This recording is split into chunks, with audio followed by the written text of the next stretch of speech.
Comment j'ai fait pour réussir à trouver ma première mission en tant que consultante indépendante? Voilà l'une des questions que vous me posez le plus souvent. Et dans cette vidéo, je partage avec vous la méthodologie en 4 étapes clés que j'ai mises en place pour pouvoir réussir à trouver ma première mission en tant que freelance. Pour les personnes qui me découvrent avec cette vidéo, bienvenue à vous. Moi, c'est Natacha. Je suis ingénieure data scientist et entrepreneur. Et à travers cette chaîne YouTube, j'accompagne les personnes ambitieuses à réussir dans leur carrière, à réussir dans leur business grâce au contenu de qualité que je partage régulièrement. Si ce sont des thématiques qui vous intéressent, n'hésitez pas, abonnez-vous, parce que c'est comme ça qu'on va créer ensemble la plus belle communauté de personnes qui souhaitent voir grandir le monde. Vous avez réalisé l'action, alors c'est parti pour les étapes clés pour réussir à trouver votre première mission de freelance.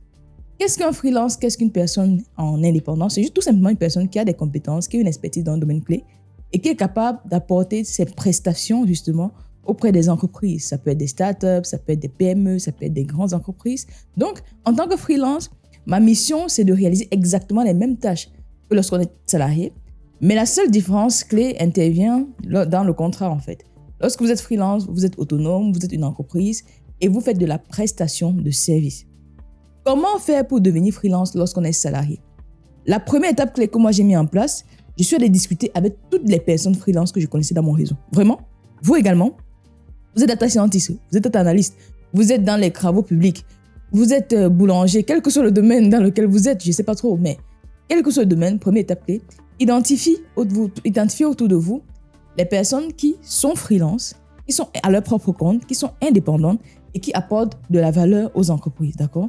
C'est ce que moi j'ai fait. Première étape clé, identifier dans mon réseau quels sont les freelances que je peux contacter, quels sont les consultants indépendants qui peuvent me partager leur retour d'expérience. Deuxième étape clé pour réussir à trouver votre première mission, allez discuter avec ces personnes-là, ok? Donc, quand vous discutez avec ces personnes, demandez à ces personnes comment est-ce qu'elles ont réussi à faire la transition. Première question, comment est-ce qu'elles ont réussi à faire la transition? Avec quelle boîte ces personnes travaillent? Avec quel cabinet ces personnes travaillent? Quel est le TJM, c'est-à-dire le taux journalier moyen que ces personnes demandent à leurs clients? À comment se passe le marché?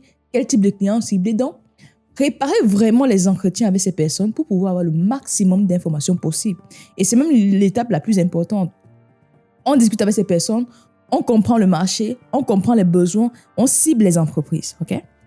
Une fois que vous avez discuté avec ces personnes-là, la troisième étape clé, ce sera de contacter les entreprises avec lesquelles ces personnes travaillent. C'est ce qu'on appelle souvent les ESN. Donc, lorsque vous travaillez, en tout cas dans les grands groupes, okay, si vous travaillez dans les grands groupes, vous allez contacter ce qu'on appelle les boîtes de conseil, les ESN, entreprises de services numériques, qui ont tendance à travailler avec les plus grands groupes. Donc, vos clients à vous, en tant que freelance, ce ne sont pas les grands groupes, c'est plutôt les entreprises de services numériques. Toutes les personnes avec lesquelles vous travaillez, vous leur demandez de vous mettre en relation avec leurs ESN, leur boîte de conseil. Et maintenant, la troisième étape clé va consister à contacter ces boîtes de conseil, comprendre un peu leur univers. Est-ce que déjà la philosophie de cette boîte de conseil correspond à votre philosophie? Vous remplissez votre carnet d'adresses au fur et à mesure, d'accord? Pourquoi c'est stratégique d'aller contacter ces boîtes? Parce que ces boîtes ont déjà un carnet d'adresses, elles ont déjà des clients, elles ont l'habitude de travailler avec des consultants indépendants. Par exemple, imaginez-vous, elles veulent gagner un marché auprès de leurs clients et elles ont besoin de ressources et la boîte n'a pas la ressource. Qu'est-ce qu'on fait?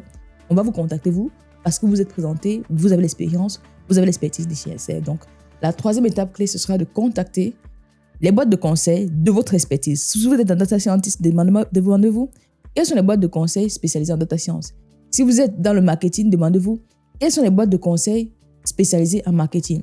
Si vous êtes dans l'industrie, quelles sont les boîtes de conseil spécialisées en industrie. Donc, choisissez les boîtes de conseil spécialisées dans votre domaine. Okay? Ce sera votre premier porte d'entrée. Quatrième étape clé, maintenant, vous allez oser aller contacter également, identifier dans les grands groupes, si vous travaillez pour les grands groupes, les managers qui auront besoin de vos services et vous les contactez. Vous prenez vraiment le temps de les contacter, vous démarchez, on appelle ça de la prospection. Et pour les personnes qui sont en start-up, vous pouvez également identifier les boîtes de conseil qui travaillent directement avec les start-up et aussi aller prendre contact directement avec la start-up et proposer vos services. Et plus vous allez prospecter, vous aurez des réponses négatives. Sachez que quand on est freelance, le nom fait partie du jeu. C'est un marché, donc le nom fait partie de l'expérience. Essayez d'avoir le maximum de noms possible rapidement jusqu'à ce que vous ayez le oui. Donc, ne vous découragez surtout pas à la première réponse négative. Quand on est freelance, quand on est indépendant, on est habitué en fait à ça. On est habitué à avoir des réponses négatives. On est habitué au fait que les missions peuvent s'arrêter du jour au lendemain. On est habitué que le budget peut être coupé. Donc, c'est l'habitude, c'est le statut, c'est le naturel dans le monde du freelancing. Donc, si vous souhaitez intégrer le monde du freelancing, sachez que c'est normal d'avoir une réponse négative. Votre travail à vous, c'est d'aller chercher la réponse positive. Pourquoi est-ce que j'insiste là-dessus? Regardez bien les personnes qui font souvent des démarchages téléphoniques. Elles vous appellent pour rien, vous n'avez rien demandé. Et tout de suite, parfois vous raccrochez. Sachez que ces personnes-là sont habituées à avoir les personnes qui raccrochent. Sachez que ces personnes-là sont habituées à avoir des personnes qui ne sont pas forcément agréables au téléphone. Mais le business model, c'est quoi? C'est que je vais appeler le maximum de personnes. Si j'appelle 100 personnes et seulement 2 personnes souscrivent à mon service, j'ai passé une très bonne journée. Donc vous également en tant que freelance, c'est la même stratégie. Bien évidemment, quand vous le faites, il faut respecter vos clients. Bien évidemment, quand vous le faites, il ne faut pas ruiner votre réputation. Il ne faut pas harceler. Il faut le faire de façon douce. Moi, je vous recommande des livres qui peuvent vous aider à apprendre à prospecter, apprendre à communiquer le bon message. Si ça vous intéresse, et pour vous partager les livres que j'ai lus dans une autre vidéo, dites-moi en commentaire. Et si vous souhaitez savoir les livres que j'ai lus pour apprendre à prospecter, pour discuter avec les clients, les messages à approcher, un élément que j'ai important après, c'est que tant que le client ne m'a pas dit non, je ne dois pas me dire non à moi-même. En fait. Donc, je dois relancer. Il y a des stratégies pour relancer. Si vous souhaitez savoir comment relancer, dites-moi en commentaire. Je vous partagerai justement toutes les vidéos que j'ai lues pour vous aider à monter en compétence sur cette thématique-là. Donc, voilà les 4 étapes clés que moi j'ai mis en place pour réussir à avoir ma première mission. Et c'est grâce à titre personnel, c'est grâce à mon réseau que j'ai pu avoir la première mission. Par contre, un point important également, au-delà de ces 4 étapes, vous allez contacter votre réseau. Vous allez contacter les boîtes de conseil. Vous allez contacter les managers en direct, les équipes qui peuvent être intéressées, les startups qui peuvent être intéressées. Une autre alternative aussi, c'est d'utiliser les plateformes en ligne. Il y a beaucoup de plateformes en ligne qui regroupent des freelances. Moi, je suis sur cette plateforme-là, mais ce n'est pas forcément les plateformes qui m'apportent des missions. C'est vraiment le réseau jusqu'ici. Donc, vous pouvez également capitaliser sur ces plateformes-là. Vous mettez votre profil, vous soyez à jour, vous soyez actif, partagez sur LinkedIn, partagez sur YouTube, partagez n'importe où, mais maximisez vraiment votre visibilité. Parce que lorsqu'on est une entreprise, notre travail, c'est de faciliter la vie à notre client. Donc moi, en tout cas, à titre personnel, mon travail tous les jours, c'est de faire en sorte que mes clients arrivent à me trouver facilement. Parce que ça me permet de leur apporter de la valeur plus rapidement. Donc vous également, quand on devient indépendant, ma mission aujourd'hui, c'est de faciliter la vie à mes clients, leur permettre de me trouver facilement, raison pour laquelle vous démarchez, raison pour laquelle vous faites des contenus, raison pour laquelle vous allez prospecter, vous allez relancer, parce que vous facilitez la vie à votre client, parce que parfois vous pouvez envoyer un email en fait, votre client passe à autre chose, il oublie.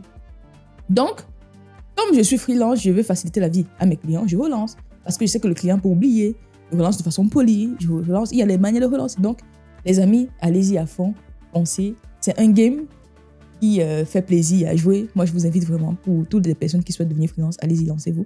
C'est le moment. C'est vrai que le marché n'est pas toujours évident. Je vous en parlerai dans une autre vidéo. Si vous souhaitez savoir justement pourquoi moi je suis devenue freelance et pourquoi est-ce que je vous recommande de devenir freelance, allez regarder la vidéo qui s'affiche juste là. Si vous souhaitez savoir comment lancer une chaîne YouTube qui marche, allez regarder la vidéo qui s'affiche juste là. Vous likez, vous commentez, vous partagez, vous faites tout ce que vous voulez, mais surtout prenez bien soin de vous. Et on se donne rendez-vous demain pour la suite de ce challenge. Let's go!